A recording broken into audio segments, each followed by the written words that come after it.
Hello friends, कैसे हैं? आशा करते हैं कि आप अच्छे होंगे। तो फ्रेंड्स, जैसे कि हम जानते हैं कि अंग्रेज़ी भाषा में, अंग्रेज़ी लैंग्वेज में 26 लेटर अर्थात 26 अक्षर होते हैं। जैसे कि A, B, C, D, E, F, G, H, I, J, K, L, M, N, O, P, Q, R, S, T, U, V, W, X, Y और जेड। अब इस 26 अल्फ़ाबेट में वॉवेल और कॉन्सोनेंट को पहचान करेंगे।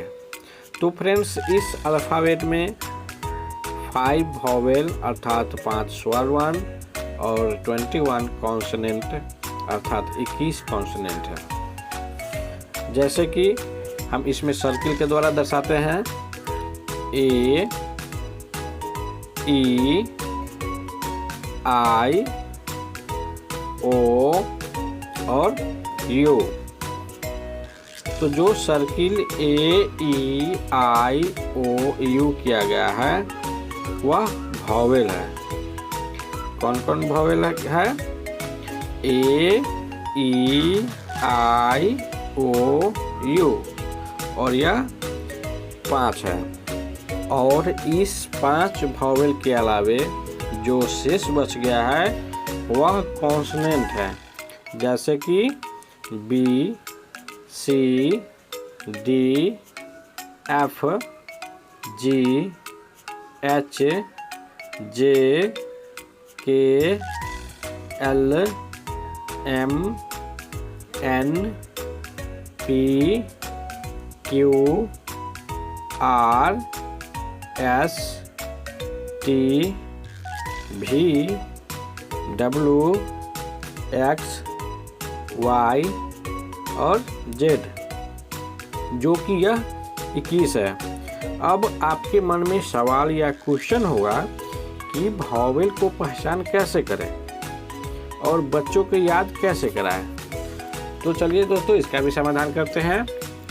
तो वॉवेल की परिभाषा इस तरह है: वह वर्ण जो बिना किसी अन्य वर्णों की सहायता से उच्चारित किए जाते हैं, अर्थात वह स्वतंत्र रूप से बोले जाने वाले वर्ण या लेटर को स्वर या वॉवेल कहलाते हैं। अब हम बोल करके पहचान करेंगे। ए, ई, आई, ओ, यू, इस 5 वॉवेल में कोई वर्ण या लेटर का सहायता लिया जा रहा है या नहीं लिया जा रहा है। तो सबसे पहले ए, इस लेटर में कोई वर्ण नहीं आता है, ए ही रहता है। दूसरा है ई, इसमें भी कोई वर्ण नहीं है, कोई किसी वर्ण का सहायता नहीं लिया जा रहा है। थर्ड है आई, ओ और यू। इस 5 वॉवेल में किसी में भी कोई दूसरा लेटर का सहयोग नहीं लिया जा रहा है। चलिए अब हम कॉन्सोनेंट के बारे में समझ लेते हैं। तो वह वर्ण जो वॉवेल वर्ण के सहायता से उच्चारित होता है। जैसे कि एग्जाम्पल से समझते हैं। बी में ई का सहयोग लिया जा रहा है, ई का उच्चारण होता है। इसी तरह से है, दूसरे एग्जाम्पल से समझ लेते हैं। एफ, इसमें पहले ए का सहयोग लिया जा रहा है, ए, एफ। इसी तरह से हम तीसरे का एग्जाम्पल ले लेते हैं। जैसे कि जे